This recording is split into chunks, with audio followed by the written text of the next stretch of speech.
चाहिए, selectable marker चाहिए और क्लोनिंग साइट चाहिए जहाँ पर हम वो अपने डीएनए को जोड़ सकें। इसका मतलब क्या है, यानी ऐसी एंजाइम की साइट जो उसको कट करे, अपने डीएनए को भी और इस प्लाज्मिड को भी उसी जगह पर कट करे, ठीक है ना। ये तीन चीज़ें जब तक नहीं रहेंगी जब तक क्या वो मार्कर जो अपनी घुसर होती है वो पता चलने होना, यही से अपना करके। हाँ, और ओरिजिन ऑफ रेप्लिकेशन ये थी चीज़, ठीक है। देखो ओरिजिन ऑफ रेप्लिकेशन का क्या है, देखो एक तो ये फ़ायदा है कि वहाँ से रेप्लिकेशन स्टार्ट होता है ना, तो उसके बगैर रेप्लिकेशन हो ही नहीं पाएंगे। दूसरा ये फ़ायदा है कि origin of replication copy number को भी कंट्रोल करता है, कॉपी नंबर को भी कंट्रोल करता है। एक तो देखो, एक तो रेप्लिकेशन उससे होगा, दूसरा कितने रेप्लिकेट बनेंगे, जैसे कितने कॉपी बनेंगे, 1 2 5 10 100, वो भी ओरिजिन ऑफ रेप्लिकेशन ही कंट्रोल करता है। दो चीज़ें पूछे मैंने, है ना, दो function. This is the sequence from where replication start and any piece of DNA when link to this sequence can be made to replicate. अगर कोई भी पीस को तुम इससे जोड़ेंगे तो वो रेप्लिकेट कर सकता है।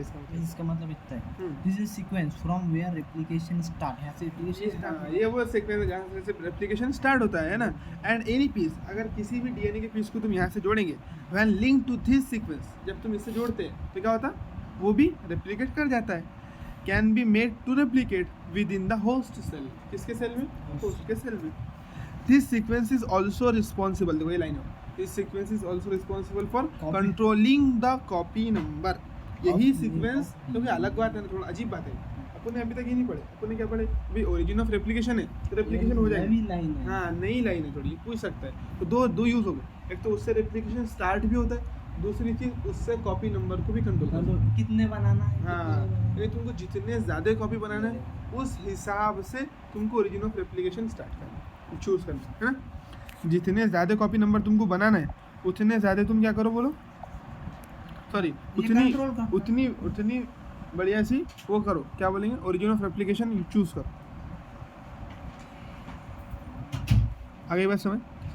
The sequence is responsible for controlling copy number of the linked DNA. So if one wants to recover many copies of the target DNA, it should be cloned in the vector whose origin support high copy number. तो ऐसे अगर तुमको बहुत ज़्यादा copy number चाहिए तो क्या करना है तुम्हारे, बोलो, सिंपल। तो हाँ, ऐसा क्लोनिंग वेक्टर चूज करो जिसका origin of replication high copy number को सपोर्ट करता है। मतलब ऐसा चूज करो, ऐसा बोलता है, ऐसा चूज करो जिस पर ओरिजिन ऑफ रेप्लिकेशन है नहीं ओरिजिन सब पे, हाँ रहेगा तो सब पे ही ना, लेकिन ऐसा ओरिजिन ऑफ रेप्लिकेशन जो वो अपने को मालूम नहीं रहता, वो उनको मालूम रहता है। लाइन है समझने की, अपने को समझ में नहीं आएगा कि कैसा समझ में है, वो उनको मालूम रहता है ना। तो उनको एक्सपेरिमेंटल डाटा रहता है उनके पास पूरा, कि भाई इसका ओरिजिन ऑफ रेप्लिकेशन इतने कॉपी बनाता है, इसका ओरिजिन ऑफ रेप्लिकेशन इतने कॉपी बनाता है, इस तरीके। तो अपन बस इतना समझो कि तुमको अगर ज़्यादा कॉपी नंबर चाहिए तो तुम ऐसे प्लाज्मिड से जोड़ो जिसका ओरिजिन ऑफ रेप्लिकेशन ज़्यादा कॉपी नंबर को सपोर्ट करता है, ज़्यादा कॉपी नंबर बनाता है। जैसे 2-3 मरतबा डिवाइड कर लेंगे, 5-6 मरतबा, 100 मरतबा, 20 मरतबा, ऐसे प्लाज्मिड से जोड़ो जिसका ओरिजिन ऑफ रेप्लिकेशन बहुत ज़्यादा कॉपी नंबर बनाए, कॉपी नंबर मतलब 1 सेकंड में ऐसा सेकंड नहीं, दादी मरतबा डिवाइड कर, दादी मरतबा, है ना। जैसे कोई देंगे एक ही मरतबा डिवाइड कर, जैसे ह्यूमन से कितने मरतबा डिवाइड करेंगे, एक डिवाइड ह्यूमन डिवाइड करते हैं, रिप्रोड्यूस करते हैं ना, सेल डिवाइड करते हैं, बिल्कुल। तो if we want to recover many copies number, अगर हमको बहुत सारे कॉपी नंबर चाहिए, target DNA should be clone, तो टारगेट डीएनए को वहाँ जोड़ दो बोलते, इन अ वेक्टर, उस वेक्टर में जोड़ो, हुज ओरिजिन यानी हुज ORI, यानी उस वेक्टर का ORI ने क्या करने को ना, ज़्यादा कॉपी नंबर को सपोर्ट करना चाहिए, ज़्यादा कॉपी नंबर बनाना चाहिए, ठीक है, बात समझ में आ गई। अब देखो सिलेक्टेबल मार्कर मतलब वही। अब देखो selectable marker in addition to ORI के अलावा तुमको और क्या चाहिए, in addition to ORI the vector requires a selectable marker also, है ना। वेक्टर को सिलेक्टेबल मार्कर की भी नीड होती है, ये इसके अलावा ORI के अलावा। ऐसा नहीं कि सिर्फ ORI रहे तो चलेगा, नहीं, सिलेक्टेबल मार्कर भी होना चाहिए, तभी तो हम पहचान पाएंगे कि किस में हमारा किस बैक्टीरिया के अंदर हमारा जो रिकॉम्बिनेंट डीएनए है यानी रिकॉम्बिनेंट प्लाज्मिड है वो गया या नहीं गया। आगे बात समझिए। है ना, तो उस बैक्टीरिया में जाते से कुछ ना कुछ सिग्नल मिल जाना चाहिए हमारे, ठीक है। चलो आइए बात समझ। तो देखो यहाँ पर अपन सिग्नल के लिए कैसा, देखो फॉर एग्जाम्पल जैसे देखो एक बात समझ, जैसे कि एक ये तो यूज़ नहीं करते अपन, लेकिन समझने के लिए बता देखो, जैसे ये बैक्टीरिया है, ठीक है, दोनों बैक्टीरिया, अब तुमने क्या करें, ये प्लाज्मिड बनाए, ये क्या करें, प्लाज्मिड, यानी एक्चुअल में करेंगे क्या, सिलेक्टेबल माने वो समझा।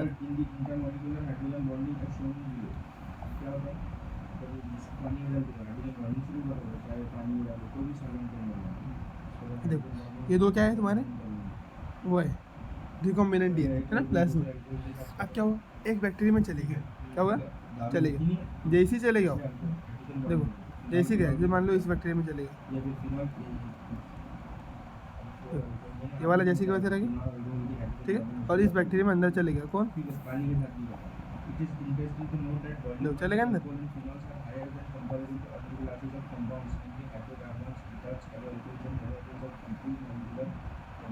ऐसे चले गया, ठीक है। अब जैसे ही चले गया तो इसने क्या करा, ग्लो करना चालू कर दिया, क्या करा इसने, लाइट है इसके अंदर मान लो, ग्लो करना चालू कर दिया, चमकना चालू हो गया, अरे बात समझ तुम्हारे, क्या करा इसने बोलो, ऐसा ऐसा देखो, ऐसा लाइटिंग आना चालू हो गया इसको, तो अपने समझ में आ जाएगा ना यार इसके अंदर चले गया, हाँ ऐसा। तो ऐसा कुछ है, ये सिलेक्टेबल मार्कर ऐसी चीज़ रहेंगी जो तुमको बता देंगी, क्या कर देंगी, बता देंगी कि ये क्या हो गया, सिलेक्ट हो गया, इसमें तुम जो चाहते थे वो बन गया, ट्रांसफर। देखो इसमें ऐसी लाइट आ रही है, नहीं आ रही, इसमें आ रही, तो इसका मतलब क्या है, अपने दो चीज़ों में कम है, एक जा रहा चमक रहा और एक एक्सट्रैक्ट करने के लिए करके, नहीं एक्सट्रैक्ट तो अपन खुद ही कर लेंगे ना, फिर उसको सिलेक्टेबल मार्कर सिर्फ अपने को बताएगा कि इसमें काम हो गया अपना कर, आ रही बात समझ तुम्हारे। सिलेक्टेबल मार्कर क्या करेगा, सिर्फ तुमको ये इम्पल्स देगा कि ये तुम्हारा काम का बन गया कर, क्लियर बात, ठीक है। अब देखो ये चमक रहा क्या, नहीं चमक रहा, क्यों, क्योंकि उसके अंदर नहीं गया वो, ऐसा। अब ये अपने को जाते नहीं, असल बात ये है कि अपने को जाते नहीं, अगर ये जाते दिखता था ऐसे जैसे यहाँ पर दिख रहा फिर कोई दिक्कत ही नहीं, लेकिन ज़्यादा दिखेंगे अपने को अंदर, नहीं दिखेंगे ना बैक्टीरिया के अंदर, इसलिए, ठीक है। अब देखो सिलेक्टेबल मार्कर क्या यूज़ करते हैं, पूरी लाइट वाइट नहीं यूज़ करते हैं, दूसरे सिलेक्टेबल मार्कर यूज़ करते हैं, क्या यहाँ पर यूज़ करते हैं, एंटीबायोटिक जीन्स, क्या यूज़ करते हैं, मतलब क्या है एंटीबायोटिक जीन्स यूज़ करते हैं, उसका यही तो मैकेनिज्म अच्छे से समझना है अपने को। अभी सुनो बस देखो, डाल दिए, तो अब यहाँ पर जो अपने डाले नहीं, अभी अपन समझेंगे उसका मैकेनिज्म, अभी समय बोलो पहले ये देखो क्या यूज़ करते हैं, यानी कौन सी ऐसी चीज़ है जो अपने को सिग्नल देंगी कि तुम्हारा अब क्या है, रिकॉम्बिनेशन जो है वो ट्रांसफर हो गया करें, हाँ उसकी ऐसा कौन सा है, ऐसी कौन सी चीज़ है, जब वो रेडियो एक्टिव बोल रहे थे वहाँ पर, हाँ तो वो तो नहीं है, तो अपने को मालूम, वो तो नहीं हो सकता, रेडियो एक्टिव से सिमिलर यहाँ पर ऐसा कुछ तो भी होगा, हाँ दूसरा कुछ है, तो वो क्या रहती है एक्चुअल में, एंटीबायोटिक रेजिस्टेंस जीन रहती है।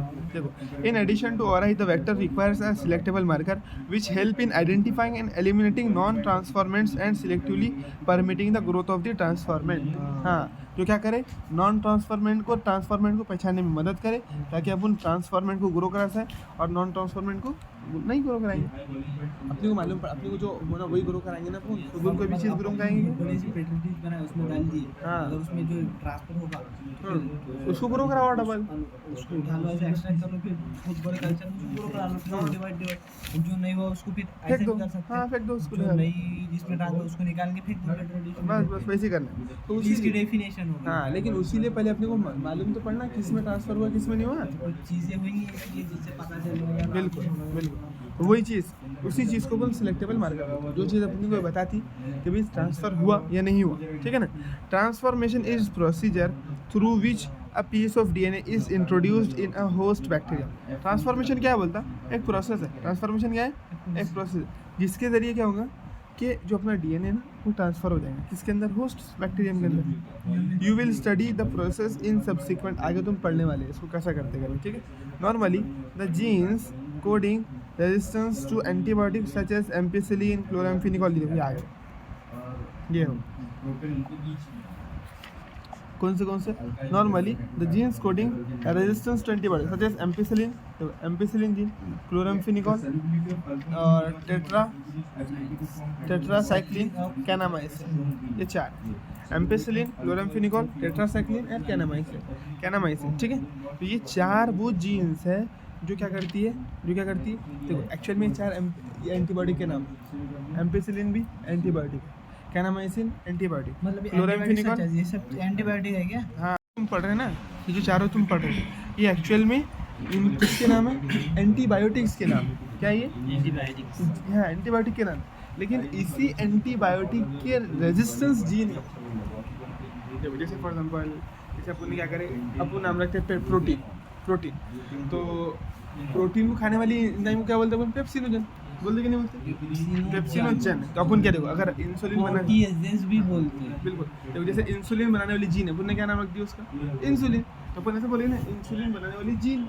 तो वैसे यहाँ पर नाम रखे अपन ने कि भाई एम्पिसिलिन को मारने वाली, एम्पिसिलिन से रेजिस्टेंस एंटीबायोटिक। समझ में आ रहा है? ये जो बताया ना उसने, देखो यहाँ पर ये जो 4 नाम लिखे हुए तुम्हारे, ये 4 नाम की बात कौन सा? क्या देखो कौन सा? देखो ये एम्पिसिलिन, क्लोराम्फेनिकोल, टेट्रासाइक्लिन और क्या नाम है इसे? ये 4 चीजें यहाँ तक तो समझ में आएगा, बस अभी यहाँ से बताओ। देखो ये जो 4 नाम है ना, एक्चुअल में ये हकीकत में जो नाम है वो तुम्हारे किसके है? एंटीबायोटिक्स के नाम है। किसके नाम है बोले? एंटीबायोटिक्स। एंटीबायोटिक के नाम है। देखो एम्पिसिलिन एक एंटीबायोटिक रहती है, क्लोराम्फेनिकोल भी, टेट्रासाइक्लिन भी, और क्या नाम है? तो लेकिन अपन ये एंटीबायोटिक को as a selectable marker use नहीं करते।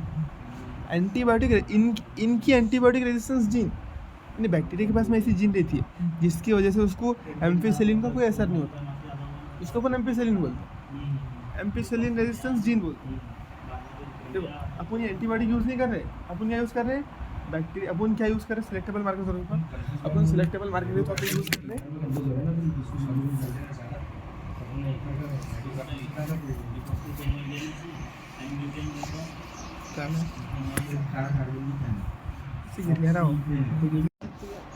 मतलब कोई डीएनए ने इसकी जीनों की एंटीबायोटिक रेजिस्टेंस बना लिया। देखो एंटीबायोटिक बोले तो क्या था, एक किस्म की एंटीबायोटिक रहती है? नहीं, बहुत अलग अलग किस्म की एंटीबायोटिक रहती है। तो और हर ऐसा नहीं कि भाई एक जीन हर एंटीबायोटिक के खिलाफ चल जाए, ऐसा होगा कि नहीं। हर एंटीबायोटिक के लिए अपने को एक स्पेशल जीन चाहिए जो उसके रेजिस्टेंस है। नहीं, तुमने एंटीबायोटिक डाल दी एम्पिसिलिन, तो बैक्टीरिया के पास में एम्पिसिलिन रेजिस्टेंस जीन होना जिसकी वजह से उसको एम्पिसिलिन का कोई असर नहीं है। एंटीबायोटिक क्या रहती है एक्चुअली? बैक्टीरिया को मारने वाली चीज़। एंटी बोले तो अगेंस्ट, बायोट बोले तो लाइफ। कौन सी? तो माइक्रो ऑर्गेनिजम्स के अगेंस्ट जो दवाई इस्तेमाल करते हैं अपन। एंटीबायोटिक तो एक दवाई है, उस दवाई का असर नहीं होना उसके लिए बैक्टीरिया के पास में एक जीन रहती है, उसको बोलते हैं एंटीबायोटिक रेजिस्टेंस जीन। तो जो एम्पिसिलिन जो बोल रहा है उससे मुराद है एम्पिसिलिन रेजिस्टेंस जीन मॉड्यूल। मतलब अपन एम्पिसिलिन डालेंगे एंटीबायोटिक। हाँ, एम्पिसिलिन डाले होंगे अपन ने, लेकिन उसको अपन इस्तेमाल करें उसके पास में, क्योंकि बैक्टीरिया के पास में एम्पिसिलिन रेजिस्टेंस जीन रहता है। तो उसने पूरी लाइन देखो क्या बोला उसने, नॉर्मली द जीन्स कोडिंग, देखा है, normally the genes coding resistance to, ऐसी जीन जो किसके खिलाफ रेजिस्टेंस दिखाती है? हाँ, कौन सी? एम्पिसिलिन एंटीबायोटिक के खिलाफ, कैनामाइसिन के खिलाफ, और क्लोराम्फेनिकोल के खिलाफ, और अपना और एक कौन सा है? टेट्रासाइक्लिन के खिलाफ। तो वो एंटीबायोटिक रेजिस्टेंस जीन जो इन सारी एंटीबायोटिक के अगेंस्ट काम करती है उसको अपन एज सिलेक्टेबल मार्कर यूज करते हैं। आई बस समझ? इसका मतलब ऐसा होता है कि एक एंटीबायोटिक है, ये 4 एंटीबायोटिक है। हाँ। हाँ? अगर उसमें ये 4 एंटीबायोटिक है, हाँ। मतलब अगर कोई बैक्टीरिया अगर अपने कोई बैक्टीरिया को मारना चाह रहे हो करे, उसके बाद ऐसे एंटीबायोटिक रेजिस्टेंस जीन है कि ये चारों उसे भी नहीं मरेंगे। हाँ। वही क्या प्लाज्मिड में एंटीबायोटिक रेजिस्टेंस यूनिकली कैरेक्टराइज्ड है, बस वही तो उसको यूज करते हैं। इसके डीएनए में एक एंटीबायोटिक रेजिस्टेंस जीन है। हाँ। अपन ने अगर कौन सी भी मतलब इन चारों में से कौन सी भी डाल दिए तो बैक्टीरिया उससे मरेंगे नहीं मरेंगे, तो वो यूज करें, यानी उस जीन को, वो जीन सिलेक्टेबल मार्कर, वो जीन सिलेक्टेबल मार्कर रहता है। पता चल जाएगा, इंडिकेट करेगा कि बैक्टीरिया मतलब जिंदा है।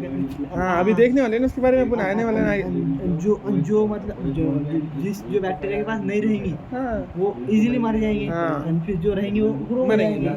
तो सीधी बात है ना कि अभी तुम्हारे पास में उसका हथियार नहीं है।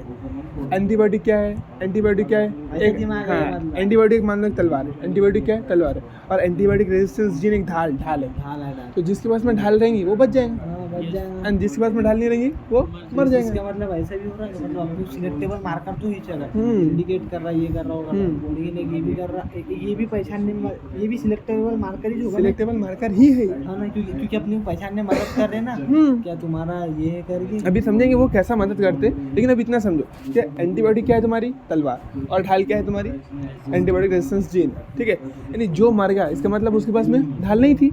हमारे उसके बैक्टीरियम ट्रांसफॉर्मर गए नहीं अपने। हाँ, अभी वो देखते हैं ना वो कैसा होता करके, वो भी इतना नॉर्मल नहीं है, थोड़ा बड़ा प्रोसेस है। इसलिए बस तुम इतना समझो कि क्या चीज़ को अपन ढाल को ऐसा यूज़ करें, यानी अपने को देखना है कि किस किस के पास में ढाल है। जिसके पास में ढाल है इसका मतलब अपन देखो ऐसा ढाल होना ज़रूरी नहीं है, लेकिन ज़बरदस्ती अपन ने क्या करें, जैसे अपने जो पहचान के लोग हैं, अपने को उनको जैसे जंग हो रही बहुत बड़ी मान लो, उसमें क्या है कि भाई अपने को अपन ने कुछ अपने लोग भेजे, अपने सैनिक भेज दिए, तो अपने को अपने सैनिक को पहचानना है, तो अपन ने उनके पास एक ढाल दी पहचान के तौर पर कि भाई अपना सैनिक का पहचान में आने को ऐसा। तो क्या ज़बरदस्त कोई ज़रूरत थी कि ढाल देने की, ज़बरदस्ती थी एक्स्ट्रा चुप सिर्फ इतना करने के लिए, पहचानने के लिए। ऐसा ज़रूरी नहीं कि ढाल होने ही करके, लेकिन ढाल के बगल में कुछ दूसरा भी हो सकता है। अपन उनके अंदर रिकमेंडेशन डाल दिया। हाँ ऐसा, तो वो इस ढाल के जरिए पहचानेंगे। इस ढाल के जरिए क्या करेंगे एक्चुअल में अपन पहचानने वाले बस। समझ रहे बात तुम? क्योंकि बगैर इस ढाल के सैनिक तो सभी है, वहाँ पर गोले भी, उनके पास बंदूक भी है, सब भी है, लेकिन अब बंदूक के दौर में तुमने ढाल दे दी, इसका मतलब क्या है, कुछ ना कुछ निशाने के लिए दिए होंगे। ऐसा ढाल की नहीं तो इतनी क्या ज़रूरत आ गई वैसे, है ना? चलो, तो ऐसी बात है, समझ रहे? तो इसका इस्तेमाल करके अपन पहचान लेंगे कि कौन सा रिकॉम्बिनेशन हुआ, कौन सा नहीं हुआ। लेकिन ये आगे आएंगी प्रोसेस थोड़ी, इसको थोड़ा सब्र करना है। पहले तुमको क्या करना है, इनके नाम याद करना है कि कौन सी चीज़ें सिलेक्टेबल मार्कर के लिए यूज़ की जाती है। तो चार जीन्स है, कौन सी एम्पीसिलिन की रेजिस्टेंस जीन, क्लोराम्फेनिकोल की रेजिस्टेंस जीन, टेट्रामाइसिन की और उसकी एम्पीसिलिन की, कैनामाइसिन की, एम्पीसिलिन, क्लोराम्फेनिकोल, टेट्रासाइक्लिन, कैनामाइसिन, ये चार जीन्स, ये चार एंटीबायोटिक नहीं, इनकी रेजिस्टेंस जीन को इस्तेमाल करते हैं अपन एज अ सिलेक्टेबल मार्कर। ऐसा बोल सकते हैं ना कि मतलब इनको चारों को डाल दिए तो बैक्टीरिया के पास अभी कुछ नहीं बोल सकते, अभी तुम बस इतना बोलो, क्योंकि अभी अपन प्रोसेस पढ़ेंगे, इतने आसान प्रोसेस नहीं है, थोड़ी बड़ी प्रोसेस, उसके बाद फिर तुम्हारा पूरा कॉन्सेप्ट बनेगा। अभी तुम बस इतना याद करो, ठीक है? इतना याद करो, बस तुम इतना याद करो कि तुम्हारे सिलेक्टेबल मार्कर 4 नाम बस रखो, बस कौन थे, ampicillin resistance gene, chloramphenicol resistance gene, tetracycline और कैनामाइसिन रेजिस्टेंस जीन्स, ये 4 है तुम्हारे सिलेक्टेबल मार्कर, ठीक है? अब ये कैसा करके बताते, अभी मत करो उसे, अभी आगे आएगा ना, फिर तब समझाता हूँ। इस्तेमाल करते हैं बस इतना। इससे ऐसा पता चल रहा है ये अपना बैक्टीरिया। हाँ, अभी कुछ भी नहीं, अभी कैसा पता चलेगा वो भी नहीं, बस ये इस्तेमाल होंगे अपने बैक्टीरिया को पहचान के बताने में, ठीक है? आगे आने वाला है बिल्कुल, हाँ आगे आएंगे ना। देखो अब देखो एक थोड़ी नई बात बोल दी उसने, कैसा बोला देखो कि हाँ कहाँ गए लेगा,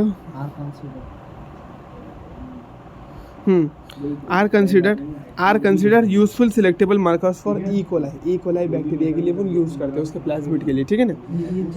ये 4 the normal E coli cell do not carry resistance, normal E coli cell में कोई भी रेजिस्टेंस नहीं रहता।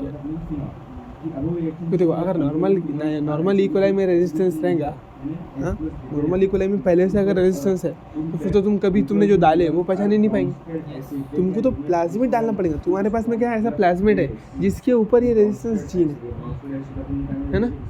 तो देखो पहले अगर देखो जैसे ई कोलाई में कुछ नहीं गया, समझ लो, अभी थोड़ा सा ले रहा मैं, फिर बाद में और पूरा डीट में लेकर फिर और जब लाइन पर आएंगे, तब अपन यहाँ से उधर जाएंगे। पहले वो समझते कि बाद में पूरा बीच में ले लिया, सेटिंग समझ में कुछ नहीं आता। देखो ये नॉर्मल ई कोलाई का सेल, अब मैंने इनमें से कोई भी एम्पीसिलिन डाल दिया, उनके ऊपर कोई भी एंटीबायोटिक डाल दिया, ई कोलाई के सेल में मैंने क्या किया कि डाल दिया मेरी रेड वाली खतरनाक एंटीबायोटिक, ये जैसी एंटीबायोटिक डाला मैंने ई कोलाई में, मर गई ई कोलाई। क्यों? ये एम्पीसिलिन थी, ये क्या थी, एम्पीसिलिन, क्योंकि ई कोलाई के पास में इसके लिए रेजिस्टेंस जीन ही नहीं है, जीन है क्या, नहीं है। अब अगर ई कोलाई मर गया तो इसका मतलब क्या है कि इसके अंदर कुछ भी गाइश नहीं था, यानी प्लाज्मिड कुछ नहीं है ना इसमें, इसलिए तो मर गया हो। लेकिन अगर इसके अंदर कुछ भी प्लाज्मिड होता, देखो ये ई कोलाई वही है अपना, ई कोलाई सेल वही है, लेकिन क्या है अब साथ साथ अपन ने इसमें प्लाज्मिड भी डाल दिए, जो जीन अपन ने डाले थे, उसमें से भी इनसे रेजिस्टेंट करने के, बचने के, बिल्कुल बचने के थे। तो देखो अगर मैं अब ये डाल दिया प्लाज्मिड, तो अब ये इससे कोई फर्क पड़ेगा कि ई कोलाई को, ये ई कोलाई नहीं मरने, ये बच जाएगा और ये मर जाएगा। ये बात समझ, क्योंकि अब इसके पास मतलब जीन है ना बाकायदा बचने के लिए, तब इसको कुछ नहीं होगा। अगर ये बच गया तो इसका मतलब इसके अंदर वो प्लाज्मिड चले गया, ऐसा काम होने वाला है, ठीक है? चलो अब ज़रा थोड़ा पूरा प्रोसेस देखना पड़ेगा उसका। नॉर्मल इनके पास कुछ भी रहते नहीं, वो डायरेक्ट मर जाएगा डालेंगे तो, ये बस डायरेक्ट चारों भी डालेंगे तो मर जाएंगे। मर जाएंगे, क्योंकि नॉर्मल यूकोलाइक उसमें ऐसा कोई भी रेजिस्टेंस वाली जीन नहीं होती है, ठीक है ना, तभी तो अपन उसको यूज़ कर पा रहे। अगर पहले से उसके पास होती फिर ये अपन यूज़ करते थे? नहीं यूज़ करते थे, पॉसिबल ही नहीं फिर यूज़ करना, ठीक है ना। क्योंकि देखो पहले से अगर होती तो मरता ही नहीं हो, तो फिर तुमको कैसे समझ में आएगा कि उसमें कुछ गया कि नहीं गया? हाँ नहीं, ये जो चीज़ है ये अपने को वैसी कोई मदद नहीं कर रही। अपना मकसद नहीं है कि उसको मारना नहीं करेगा, अपने को असल में पहचानने में मदद कर रही है कि अपन जो डालना चाहते हैं उसके अंदर रिकॉम्बिनेंट डीएनए वो उसमें ट्रांसफ़र हुआ या नहीं, ये अपने को पहचानना है। ठीक है ना, बात समझ में आ रही है मेरी? अपना इकोलाई को बचाने का वैसा आज़म उठाएंगे अपन, उसके डॉक्टर है इकोलाई के, नहीं अपन उसके डॉक्टर बनेंगे इकोलाई के, नहीं हम तुम्हारे को बचाएंगे इकोलाई बेटा, ऐसा बोल रहे नहीं। सिर्फ अपने को इकोलाई को क्या करना है, आइडेंटिफाई करना है कि अपन जो डालना चाहते थे वो उसमें ट्रांसफर हुआ है नहीं हुआ, ठीक है। Do not carry resistance again any of this antibody. अब देखो क्लोनिंग साइट के बारे में समझो, क्लोनिंग साइट क्या चीज़ रहती है, ठीक है। उसके बाद में अपन प्रोसेस देखते हैं फिर पूरा, अभी उसको डबल बताता मैं एक मरतबा। हाँ बिल्कुल, पीछे पूरा है उसके बारे में, ठीक है। देखो क्लोनिंग साइट्स क्या रहती है? क्लोनिंग साइट कुछ भी नहीं, क्लोनिंग साइट वो जगह रहती है प्लाज्मिड पर जहाँ पर अलग अलग रेस्ट्रिक्शन एंजाइम कट करेंगे। देखो जैसे ये ठीक है तुम्हारा प्लाज्मिड है, तो अब जैसे यहाँ पर अलग अलग क्लोनिंग साइट है, देखो जैसे ये ये क्लोनिंग साइट है, ये क्लोनिंग साइट है एक तो, और ये कोई दूसरी क्लोनिंग साइट है। मतलब एक डीएनए पे तुम कितने भी क्लोनिंग को वो लगा सकते हो। जी हाँ, एक प्लाज्मिड पे तुम कितने भी लगा सकते नहीं, ऐसा नहीं रहता, एक प्लाज्मिड पे कितने भी नहीं लगाते, लेकिन जो अपन बनाते जैसे अपन हर जीन के लिए अलग अलग बनाते बैठेंगे क्या, तो इसलिए अपन पहले से कैसा करते, जैसे अपन मैं बता ना जेरोक्स मशीन की, तो अब जैसे हर पेपर के लिए अलग जेरोक्स मशीन बनाएंगे क्या, ऐसा जी आधार कार्ड हाँ सब, तो उसमें हर साइज के लिए अपन सिस्टम बना के रख देते हैं। हाँ नहीं सब बोलो तो एक साथ नहीं चिपका रहे अपने को, एक साथ नहीं चिपका रहेगा सबको। तुम बोलो अब एक साथ तुम के 5-10 पेजों की जेरोक्स करेंगे? नहीं, अलग अलग करेंगे, लेकिन उसमें अलग अलग साइज़ के ऑप्शन है, तुम जिसको चाहे उसको तुम जेरोक्स कर सकते हो, है ना। तो ये एक साथ सारे काम नहीं करते, यहाँ पर दे दे। हाँ ये सारे एक साथ काम नहीं करेंगे, लेकिन एक से मल्टीपल पर्पस के लिए यूज़ कर सकते हैं। ऐसा नहीं कि बस तुम एक ही डीएनए को जोड़ सकते हैं, ऐसा नहीं। तुम चाहे तो इस डीएनए को जोड़ दो, या फिर इस डीएनए को जोड़ दो, या फिर इस डीएनए को जोड़ दो, या फिर इस डीएनए, अलग अलग तुम्हारे पास में जो चांस रहता। मतलब इसमें ऐसा बता देगा कि इन चीज़ों को जोड़ के ये चीज़ें बना सकते हैं। हाँ, इसमें से कोई भी एक तुम इस्तेमाल करो, एक कोई भी एट अ टाइम में एक इस्तेमाल करो, ओके। हाँ लेकिन ऑप्शन कैसा है तुमको, अगर तुम्हारे को अगर 4-5 भी अलग अलग डीएनए, तो सिंपल देखो ये क्या रहती है, ये क्लोनिंग साइट बोले तो क्या रहती है, देखो क्लोनिंग साइट क्या रहती है एक्चुअल में, रेस्ट्रिक्शन एंजाइम के काटने की जगह है। क्या रहती है? रेस्ट्रिक्शन एंजाइम, जहाँ पर रेस्ट्रिक्शन एंजाइम कट लगाएंगे, क्या करेंगे बोलो? Cloning site is nothing but जहाँ रेस्ट्रिक्शन एंजाइम कट लगाएंगे। अब तुम्हारे डीएनए को तुमने सेम एंजाइम से काटे, इसको भी उसी एंजाइम से काटे, तो तुम अब दोनों को जोड़ सकते हैं, बस यही करना है तुम्हारा। तो क्लोनिंग साइट वो है, क्योंकि इस साइट को, इस जगह को एक रेस्ट्रिक्शन एंजाइम काट सकती है, और तुम्हारे डीएनए को भी तुमने उसी रेस्ट्रिक्शन एंजाइम काट दिए, तो फिर तुम तुम्हारे डीएनए को यहाँ जोड़ सकते हैं ना, इसीलिए इसका नाम क्लोनिंग साइट पड़ेगा। हाँ बिल्कुल। तो एक्चुअल में cloning site is nothing but palindromic sequence of different enzymes. कौन से एंजाइम? Restriction endonuclease enzymes. तो ये क्लोनिंग साइट क्या है? सीक्वेंसेस है, क्या है? Palindromic sequences of different restriction enzymes. एक तरह से रिकॉम्बिनेंट बोल सकते हैं? नहीं, ये अपना प्लाज्मिड है, इसको रिकॉम्बिनेशन नहीं बोल सकते। तो ये आर्टिफिशियली बनाया हुआ है, बिल्कुल ये आर्टिफिशियली बनाया हुआ है, लेकिन हम तो इतना डीप में क्यों जानेंगे, अपन इसको प्लाज्मिड ही समझो ना। देखो ये जो है ना, ये कुदरती तौर पे ऐसा प्लाज्मिड नहीं मिलता अपने को कि उसमें हर चीज़ की वो है क्लोनिंग साइट है, बनाना पड़ता, ये आर्टिफिशियल बनाया हुआ प्लाज्मिड होता है, ठीक है। अभी अपन क्या समझो, सिर्फ क्लोनिंग साइट, क्या समझो? क्लोनिंग साइट बोले ना, इसको बोल रहे हैं एक एंजाइम इसको भी काट दो, उसको भी काट दो। हाँ देखो जैसे अपन यहाँ पर कोई डीएनए जोड़ सकते हैं, देखो ये क्या है, देखो अभी समझो ये अपना एक मान लो प्लाज्मिड है, ठीक है। अभी क्या मान के चलो, अभी इसके बारे में और डिटेल में सब जोड़ देंगे तो बन जाएगा। नहीं कोई एक जोड़ना है, एकदम से नहीं जोड़ सकते। देखो एकदम से सब जोड़ के तुम देखो, तुमने एकदम से सारे डीएनए निकालेंगे? नहीं। तुमने तुम्हारे अभी तक तुम कहाँ तक पहुँचे? अपने क्या करे थे, अपने डिजायरेबल डीएनए सेलेक्ट करे। जैसे अपने को मालूम था कि अपने को इंसुलिन की जीन चाहिए, तो अपने डीएनए को पहले बाहर निकाले, उसमें से इंसुलिन की जीन काटे। अब क्या एक साथ 5-5 6 अलग अलग काट लिए, इंसुलिन की भी काट लिए, ग्लूकागॉन की भी काट लिए, ऐसा करके नहीं। आपने वो तो सिर्फ एक ही चीज़ की कॉपी बनाने की है ना, आपने क्या करने की, एक ही चीज़ की कॉपी बनाने की।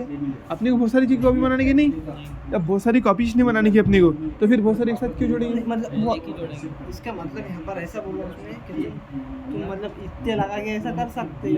नहीं, इतने लगा के नहीं कर सकते बोला उसने, इनमें से कोई एक लगा लो। हाँ, इनमें से एक लगा लो, करो, फिर एक लगाओ, फिर एक करो, मतलब जो तुम्हें चाहिए। तो हाँ, ये तुम्हारे पास रखे हुए हैं ना, देखो मशीन पड़ी हुई, खराब तो नहीं देंगे वो। ये सब इरेज कर दो। PST1 हाँ। लगाए, फिर बना लिए, फिर अगर PBU ये चाहिए तो ये तो फिर बना ये वाला प्लाज्मिड इस्तेमाल हो गया। लिए। हाँ, ये होगा। डबल से नहीं करेंगे इसको। अब ऐसे बहुत सारे प्लाज्मिड बना के रखे ना तुमने, क्लासमेट लाएंगे, फिर ये लगाएंगे, एक बार दूसरा लाएंगे, फिर हिंट 2 3 लगाएंगे। तो हाँ, इन्हें लगा सकते हैं, जरूरी नहीं कि लगाएंगे इस लगाएंगे। अपन चाहे तो जो चाहे वो लगा सकते हैं, ऐसा पॉसिबल। समझ मेरी बात, तुम जो चाहेंगे जिस तरीके की एंटीबायोटिक वो तरीके की एंटीबायोटिक से तुम उसको काट सकते हैं रेजिस्टेंस जीन से। सॉरी, हाँ, रेस्ट्रिक्शन एंडोन्यूक्लियस से देखो, अब किसी पास कौन सी साइड है रेस्ट्रिक्शन एंडोन्यूक्लियस, देखो ये देखो, ये PVU1 PST1 और देखो ये ORI साइड है। ये क्या है उसकी, ORI साइड जीन है कि साइड है जो तुम बोल रहे हो? देखो, ये एक्चुअल में क्या है, साइट है, साइट। ये कोई जीन नहीं है, ये कोई जीन नहीं है। ये एक्चुअल में क्या है, ये दिख रहा है ना तुमको, प्लाज्मिड पे कोई जीन ऐसा वैसा कुछ इतना जीन नहीं रखे उसमें। देखो ये पैलेंडोमिक सीक्वेंस ऑफ 2 चीज़, देखो यहाँ से यहाँ तक का पैलेंडोमिक सीक्वेंस ऑफ PVU1 है, ये पैलेंडोमिक सीक्वेंस ऑफ PST1 है। प्लाज्मिड के ना इसको। हाँ बिल्कुल, प्लाज्मिड तो पूरा ही प्लाज्मिड है ना। मतलब इनका नाम इस बात से रखिए, ये एंजाइम इनको काटा करते हाँ, ये एंजाइम काट सकती है यहाँ पर। हाँ, यहाँ कट लगा सकती है एंजाइम। जो एंजाइम है ना PVU1, एक रेस्ट्रिक्शन, देखो ई कार्बन क्या है, एक रेस्ट्रिक्शन एंजाइम है कि नहीं। तो ये क्या रेस्ट्रिक्शन एंजाइम दिख रही है तुम्हारे को, नहीं, यहाँ पर इस जगह पर रेस्ट्रिक्शन एंजाइम कट लगा सकती है। समझ भाई, BAM-H1 क्या है, एक रेस्ट्रिक्शन एंजाइम। इसका मतलब क्या है कि BAM-H1 एंजाइम यहाँ पर काट सकती है। अगर तुमने BAM-H1 से इसको काट दी और BAM-H1 से तुम्हारे DNA को काट दिए, तो तुम दोनों को जोड़ सकते हो। इस जगह पे तुम्हारा DNA तुम जोड़ सकते हो बस। और तुमको एक ही DNA जोड़ना है।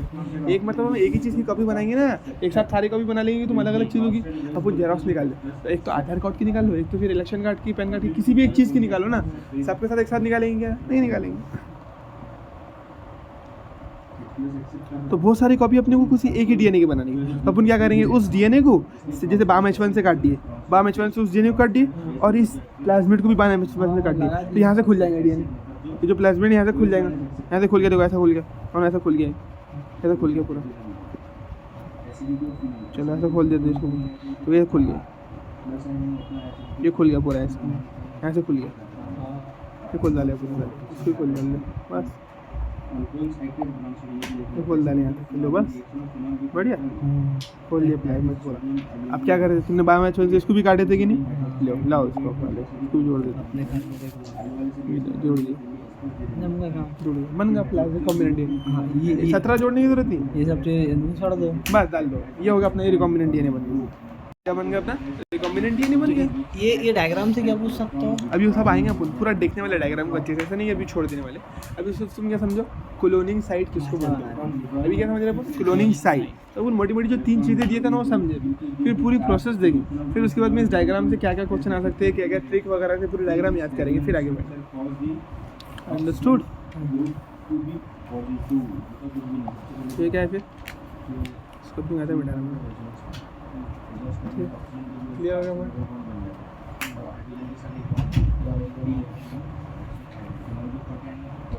ये आया समझ में पूरा, क्लोनिंग साइट तुमको क्लियर है, क्लोनिंग साइट किसको बोलते हो?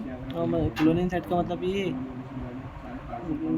एंजाइम से तुम इसको काटो। हाँ बस, तो देखो cloning site in order to link the DNA, देखो इन ऑर्डर टू बोले तो कोई ऑर्डर नहीं है, यानी अगर तुम चाहते, इन ऑर्डर टू का मतलब अगर तुम चाहते तो लिंक द एलियन DNA को जोड़ना चाहते हैं, in order to link the alien DNA the vector need, तो वेक्टर के पास में क्या होना चाहिए, क्लोनिंग साइट होना चाहिए, ताकि तुम वेक्टर को भी उसी DNA से, उसी एंजाइम से काटो, और DNA को भी उसी एंजाइम से काटो, तो जुड़ जाए। तो क्लोनिंग साइट एक्चुअल में क्या है, एक सीक्वेंस है। किसकी सीक्वेंस है, रेस्ट्रिक्शन एंजाइम की। आपको ने पैलेंडोमिक सीक्वेंस पढ़ लेना कि अलग अलग रेस्ट्रिक्शन एंजाइम की अलग अलग सीक्वेंस रहती है। तो cloning site is nothing but a sequence of restriction enzyme, कि वहाँ पर रेस्ट्रिक्शन एंजाइम कट सकती है। अब जहाँ पर रेस्ट्रिक्शन एंजाइम कट दिए, तुमने क्या करे, इसको सेम रेस्ट्रिक्शन एंजाइम से काट दिए, तुम्हारे डीएनए को भी उसी एंजाइम से काट दिए, तो अब तुम आसानी से दोनों को लाइगेज की मदद से जोड़ सकते हो, तो बन गए ना वो क्लोनिंग साइट। हाँ इतने डीप में घुसते नहीं फिर मतलब नहीं तो इस कॉन्सेप्ट तो ही समझना पड़ेगा ना अपने को, समझने का नहीं समझेंगे तो फिर काम की बात रटना तो नहीं पड़ेगा। ये अभी आएंगे ना, आगे है आगे सारा ये सिलसिले बता रहा, इसलिए भी तुमको समझा दे रहा बच्चे हूँ। तो रट आगे भी काम चला लेकिन काम की बात नहीं फिर समझना और रटने में क्या फ़र्क है। चलो आई बात समझ तुम्हारी, मैंने क्या बोला कि क्लोनिंग साइट क्या है, एक सीक्वेंस है किसकी, रेस्ट्रिक्शन एंजाइम की। क्या मतलब वो रेस्ट्रिक्शन एंजाइम ये चीज़ पे काट सकता है। हाँ बिल्कुल, यहाँ कट लगा सकते हो, ठीक है। अब क्लियर हो गया। द वेक्टर, तो देखो अगर तुमको किसी भी प्लाज्मिड से कोई डीएनए जोड़ना है तो ऐसे जोड़ सकते कि तुम बस काय से भी कट लगा दिए जोड़े, नहीं वजह अपन ने पढ़े थे ना पहले भी, क्या करना पड़ता अपने को, सेम एंजाइम से दोनों को काटो तब तुम जोड़ पाएंगे, पढ़े थे। तो वो एंजाइम से काटने के लिए इस तुम्हारे ये भी लाइन दिया उसमें, जब तक तुम अगर नहीं काट सकते बन नहीं सकते। हाँ तो देखो जब तक कि इस प्लाज्मिड पर उस एंजाइम जिस एंजाइम से तुमने तुम्हारे डीएनए को काटे उसकी सीक्वेंस नहीं होगी तो क्या कभी जोड़ पाएंगे हो, नहीं जोड़ पाएंगे। तो बस उस एंजाइम की सीक्वेंस को ही अपन क्लोनिंग साइट बोलते हैं। मतलब ऐसा होगा कि यहाँ पे कुछ यहाँ की सीक्वेंस कुछ काट ले रहा, वही सीक्वेंस जो निकाल रहा वो सीक्वेंस जीन पे प्रेजेंट रहेगा यहाँ पे लगा देते। देखो निकाल नहीं रहना, अपन ने देखे थे ना, देखो यहाँ पर देखो अपन ने क्या देखे थे, जैसे ये रहता अपने देखो ऐसा देखे नहीं यहाँ पर, देखिए ये कट लगा था यहाँ पर है, ये बनाया था, ये किसने काटा था, ये उसी ने तो काटा था, रेस्ट्रिक्शन एंजाइम ने। डीएनए पर दोनों सीक्वेंस रहती है, यहाँ पर ऐसा काटा था, यहाँ पर ऐसा काटा था, देखिए, और जोड़ दिया था आपस में इनको, ऐसे जोड़ा था ना। तो बस ये कर रहे हैं हम। तो यहाँ जो देखे थे ना अपन ये काट के जोड़ने का प्रॉपर तरीके से, उसको ऐसा काटे और दोनों को जोड़, समझे ये बात। और दोनों की तरफ मतलब ये काट, हाँ ब्लेंड, वो क्या बोलेंगे, स्टिकी एंड्स बनाई, वो एंजाइम यहाँ पर एक स्टिकी एंड बना देंगे, वहाँ पर एक स्टिकी एंड बना देंगे, उसके उसमें जोड़ देंगे ऐसा। क्लोनिंग साइड मतलब एंजाइम की साइड जो एंजाइम काटता। हाँ बस क्लोनिंग साइड बोले तो नथिंग बट एक वो है डीएनए का सीक्वेंस, वो किसका सीक्वेंस है, वो इस एंजाइम का सीक्वेंस। हाँ ये बात क्लियर हो गई। प्रेफरेबली सिंगल रिकॉग्निशन साइट,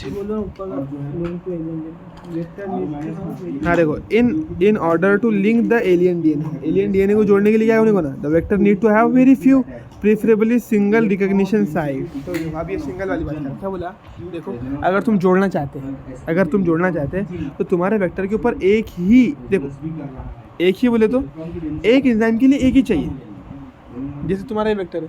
अब मान लो यहाँ से यहाँ तक के क्या है तुम्हारा क्लोनिंग साइड है, क्या है बोलो, देखो ये क्लोनिंग साइड है, ये ग्रीन कलर में जो बनाया मैंने क्या है, क्लोनिंग साइड, लेकिन ये किसी एक एंजाइम का है। मान लो जब उन्हें पढ़े हिंद 2 का है, मान लेते हैं किसका बोलो, हिंद 2 का है, किसका है, 2 का, ये भी हिंद 2 का है और ये भी हिंद 2 का है। अब मान लो मैंने एक से ज़्यादा क्लोनिंग साइड बना लिया, एक ही वेक्टर, कितने, एक ही वेक्टर पे एक से ज़्यादा बना दिया, तो क्या ये पॉसिबल है, क्या अच्छी बात है। देखो अब क्या होगा, जब मैं हिंद 2 एंजाइम डालूंगा तो हिंद 2 एंजाइम क्या करेंगे, मेरी यहाँ से भी कट लगा देंगी, यहाँ से भी कट लगा देंगे, लगाएंगे नहीं तो पूरा के पूरा सत्यानाश हो जाए, कभी छूट पाएगा क्या, एक पर एक ही। हाँ तो एक एंजाइम के लिए एक ही छोड़ा, एक ही क्लोनिंग साइड। हाँ एक एंजाइम की, ऐसा नहीं कि भाई अलग अलग एंजाइम की कितनी भी हो सकते, अलग अलग एंजाइम की कितनी भी हो सकती, लेकिन एक एंजाइम की एक ही चाहिए, क्योंकि अगर सब एंजाइम एक साथ थ्रू यूज कर, हाँ एक से यूज़ करना, तो फिर एक बार काटेगा और काटेगा तो फिर पूरा डीएनए खराब। हाँ अगर एक साथ देंगे फिर 2-3 टुकड़े कर डालेंगे तो फिर तभी कभी थोड़ी जुड़ पाएगा फिर वो, तो इसलिए एक ही होंगे, तो देखो एक ही होंगे तो क्या फ़ायदा रहेगा, तो एक होंगे सिर्फ एक, तो क्या रहेगा, सिर्फ यहाँ से काट लेंगे, काटो ऐसे काटो, ऐसा नहीं कि नहीं काटो कट गया। अब बाकी सारा सेम है। अब यहाँ से तुम्हारा रिकॉम्बिनेंट डीएनए जोड़ो, तुम्हारा रिकॉम्बिनेंट डीएनए जोड़ दो बढ़िया से, जोड़ो चलो जोड़ दो, बन गया तुम्हारा रिकॉम्बिनेंट डीएनए जोड़ दिया तुमने रिकॉम्बिनेंट वाला, हो गया नहीं हो गया ऐसा।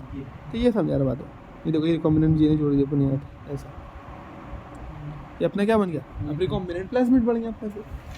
तो अगर 2-3 जगह से काट लेंगे तो कभी बन पाएगा क्या, नहीं बन पाएगा। तो इसलिए बोला उसने क्लोनिंग साइट होना चाहिए, लेकिन एक वेक्टर पर एक एंजाइम के लिए एक ही, एक वेक्टर पे एक नहीं रहता, वो एक वेक्टर पर एक एंजाइम के लिए एक रहता। क्लियर, चलो। तो cloning site in order to link the हाँ कंफ्यूज करने के लिए दे सकता है। Preferably single recognition site for the common use restriction enzyme, जो आमतौर पर रेस्ट्रिक्शन एंजाइम जो हम यूज़ करते हैं ना, उसके लिए एक वेक्टर पर एक ही रहने का है, ठीक है।